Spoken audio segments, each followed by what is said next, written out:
Hello, xin chào các bạn đã quay trở lại với review 5 phút. Sau khi hồi tưởng lại quá trình nguy hiểm do tâm ma huyễn hóa ra trong lúc kết anh, Hàn Lập không khỏi cảm thấy rùng mình. Lúc này, thời gian 2 ngày cũng trôi qua, hắn không có chần chờ, lập tức đáp ứng chuyện gia nhập Lạc Vân Tông.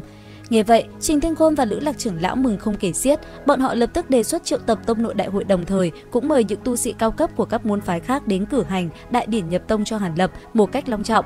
Vừa nghe lời này, Hàn Lập ngay tức khắc từ chối, hắn chỉ muốn giản lược thủ tục hướng tới hai phái khác ở Vân Mộng Sơn thông báo một tiếng mà thôi. Dù sao sớm muộn, hắn sẽ phải cùng trưởng lão Nguyên Anh Kỳ của hai phái này quan hệ. Mặt khác, hắn còn nhiều việc nữa phải kín đáo tiến hành, nên Hàn Lập cũng không muốn làm cho nhiều người chú ý đến. Cho nên không lâu sau, buổi ra mắt chỉ xem như gặp gỡ các tu sĩ kết đan và một số đệ tử nội môn trong Lạc Vân Tông mà thôi. Khi đại điểm vinh danh chính thức diễn ra, cả tông môn vô cùng náo nhiệt, nhìn thấy Hàn Lập, tất cả đều cung kính cúi đầu. Những vị sư tổ trước đây cùng phong chủ các phong đều gọi hắn 3 tiếng Hàn sư thúc. Ngoại trừ Bạch Phượng tiên tử Tống Ngọc lộ ra thần sắc phức tạp thì ai nấy đều phấn khích vô cùng. Đặc biệt là những đệ tử 20 năm trước cùng giao thủ với hắn trong đại hội tỷ thí tông môn, chắc hẳn bọn họ có thể sĩ đến kiếp sau. Kế đến, Trình Thiên Khôn thông báo Hàn Lập chính thức trở thành thái thượng trưởng lão của Lạc Vân Tông, hắn có thể chọn một nơi linh khí sung túc để khai mở động phủ. Nghe lời ấy, Hàn Lập cũng không có khách khí. Sau một ngày tìm kiếm, hắn nhìn trúng một ngọn núi không cao không thấp phía đông Lạc Vân Tông. Khai mở động phủ đối với Hàn lão ma mà nói là chuyện thường tình như cơm bữa rồi, nên chỉ trong nửa ngày hắn đã làm xong động phủ. Hoàn tất quá trình đặt cấm chế, Hàn Lập quay lại dược viên của Lạc Vân Tông để di chuyển một vài thứ trong động phủ cũ đến chỗ ở mới. Vừa đặt chân vào cửa thì đã thấy Mộ Phái Linh đứng chờ từ lúc nào. Cô nàng kiêu ngạo này bỗng tỏ ra cung kính vô cùng, nàng cúi đầu nói, mong rằng tiền bối có thể nhận Phái Linh làm môn hạ, tiểu nữ tử nhất định cả đời phụng dưỡng tiền bối. Hàn Lập thất kinh, nhưng hắn vẫn tỏ ra bình thản rồi đáp, ta không thu đệ tử, hơn nữa, ngươi cảm giác được rằng ta sẽ nhận một vị nữ trúc cơ kỳ tu sĩ làm môn nhân sao? Dứt lời, không để Mộ Phái Linh có cơ hội nói tiếp, thân hình Hàn Lập đã lìm biến mất, hắn đã có mặt bên trong trùng thất, nơi này đang chứa gần vạn con xích kim phệ kim trùng. Đám trùng này 20 năm trước đã ấp trứng thành công, rồi lần nữa tiến giai từ kim ngân thành xích kim.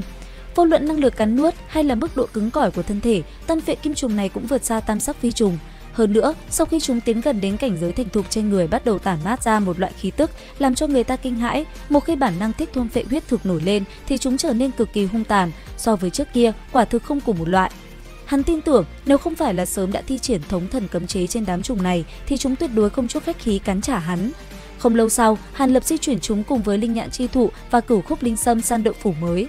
Bay ngang qua, hắn vẫn thấy Mộ Phái Linh đứng chờ với vẻ mặt không cam lòng, nhưng quyết định không dính vào phiền phức. An trí mọi thứ xong, Hàn Lập giao việc quản lý cho Ngân Nguyệt, rồi tiến vào tịnh thất bế quan ngưng luyện Nguyên Anh. Trong ngày sau, Hàn Lập cực kỳ thuận lợi, đem Nguyên Anh ngưng thể thành công. Hơn nữa, cũng sơ bộ làm cho tâm thần cùng Nguyên Anh hợp nhất là một. Thế nhưng, vừa ra khỏi động phủ, Ngân Nguyệt đã mỉm cười quái dị. Thanh âm nàng vang lên nói, chủ nhân, ngươi mới vừa tiến vào tịnh thất nửa tháng thì vị Mộ sư thúc kia lại tìm tới nơi này, nàng đã chờ rất lâu rồi. Hàn Lập nghe vậy thì lạnh lùng đáp, nữ tử này thật không biết tiến thoái, nàng thích chờ đợi thì ta sẽ cho nàng chờ đợi, dù sao ta sẽ không muốn tìm phiền toái làm gì. Nhưng e rằng hắn không thể mặc kệ được nữa, vì Ngân Nguyệt tiếp tục thông báo một tin động trời. Nữ nhân kia đến không được bao lâu thì chúng ta trước sau nhận được truyền âm phủ của Ngôn gia cùng Mộ gia. Cảm thấy có chút bất an, Hàn Lập nhận lấy truyền âm phủ thì sắc mặt lập tức trở nên tức giận. Hắn hừ lạnh một tiếng rồi gằn giọng nói, nữ tử này lá gan thật là to, chẳng lẽ nàng thật tưởng rằng mấy năm làm sư thúc trên danh nghĩa của ta mà ta sẽ để nàng bát nháo như thế sao? Nghe vậy, Ngân Nguyệt cố nhịn cười rồi lên tiếng, nàng đương nhiên biết làm như thế, khẳng định là đắc tội với chủ nhân. Bất quá, nữ nhân này mặc dù cùng chủ nhân tiếp xúc không nhiều lắm, nhưng sợ rằng đã nhìn ra chủ nhân cũng không thật sự là người có tâm địa sắt đá. Nếu không, ngày đó nàng cũng không cố lấy dũng khí, dám tìm một vị Nguyên Anh kỳ tu sĩ xin che chở. Hơn nữa, nếu thật sự chủ nhân có trừng phạt nàng, thì chỉ sợ nàng cũng cảm giác được so với việc phải song tu với vị Ngôn sư huynh kia còn tốt hơn. Sắc mặt của Hàn Lập bất chợt hơi giãn ra, hắn liếc mắt nhìn Ngân Nguyệt rồi quái dị nói, ta nay Nguyên Anh đã thành, nhận một vị thị thiếp thì rất kỳ quái sao? Huống hồ, nữ tử này nhan sắc đích xác không phải bàn, ta cũng là nam tu có thể lộng giả thành chân, nếm thử mùi vị song tu thì có cái gì không tốt đâu. Ngân Nguyệt ngạc nhiên, nàng nghi vấn hỏi, nhưng chủ nhân không phải luôn luôn không gần nữ sắc, hơn nữa trước kia lại từng mấy lần cự tuyệt hảo sự đến cửa, tỉ như vị Văn cô nương kia còn gặp chủ nhân sớm hơn.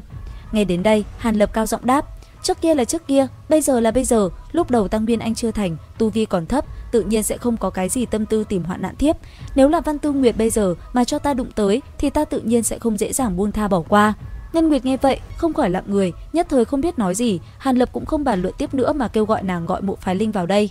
Ngay sau đó, Mộ Phái Linh đã đứng trước mặt hắn, lúc này khẽ liếc mắt nhìn nàng, thanh âm hắn nghiêm nghị nói: "Ngươi tất nhiên là biết nguyên nhân ta gọi ngươi tới đây ngày hôm nay, chính vì ngôn ngữ bừa bãi của ngươi mà làm cho tu sĩ vừa mới tiến giai nguyên anh kỳ như ta bị gia tộc tu tiên của ngươi có ấn tượng rằng ta ngang ngược, kiêu ngạo. Tất nhiên, chuyện trắng trợn cướp lấy hôn ước là không đúng, nói thật sự là không dễ nghe chút nào. Lấy tu vi bây giờ của ta, hai gia đình sẽ không dám có oán giận, ta cũng không để trong lòng, nhưng điều đó không có nghĩa là ta sẽ dễ dàng tha cho ngươi cũng sẽ bị ta trừng phạt."